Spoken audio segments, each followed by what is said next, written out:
everybody else is side characters. Corlys Velaryon, like I said, at this point in the storyline, is the last black powerful man in Westeros. When he dies, that's it. That line is dead because whoa. Yeah. His line is How dead. is that? He has a whole son. He's got two sons in the show.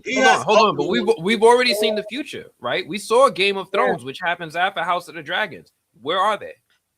But is Game of Thrones the end of all of Westeros? Yes, it is. Because Well, it's the end of the books. Yeah, and timeline, and they're not even in the Night of the Seven Kingdoms. There are no Valyrians still in Westeros. But does that mean that they don't exist somewhere where they are powerful and they just like no. You okay? If you watch House of the Dragon, you already understand that he had a monologue one time, and he said, if I can remember this correctly, that people don't remember names or something like that. They remember blood. He said something like that, or they don't remember blood. They remember names. It was something to that. Yeah, it's they remember names.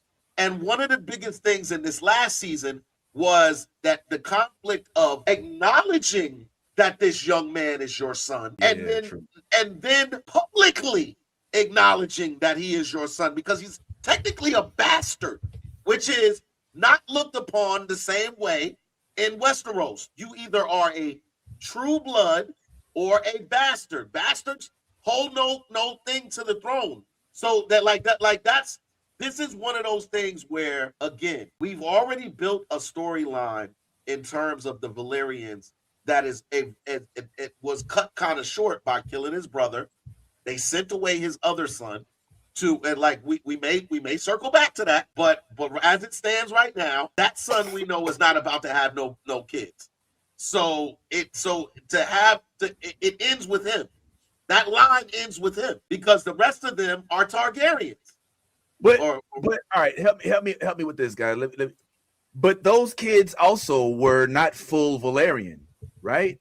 Because they had the white moms. The original the one boy he had that was a son that was like, nah, I ain't with this, and it was like, well, we're gonna pair you with Rhaenyra.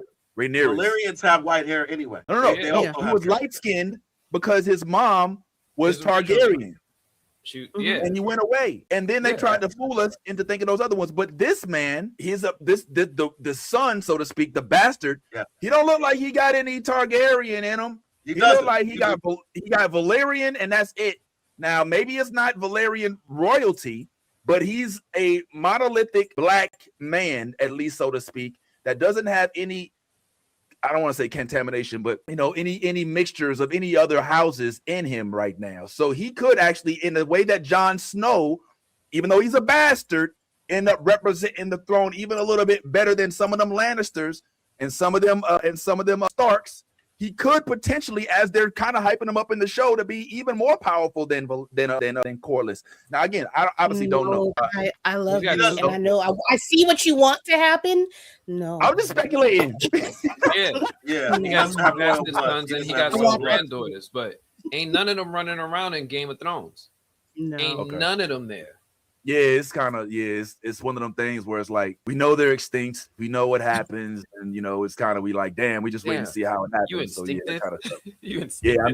I mean they're extinct, they ain't around evidently. I'm trying to cape for the Valyrians, man, because I need to see more black. I need to see. I want to see. I would love to see in this, if they do decide to do this series, the backstory of how did Corlys become the sea snake? Where does his money come from? Where does all this power?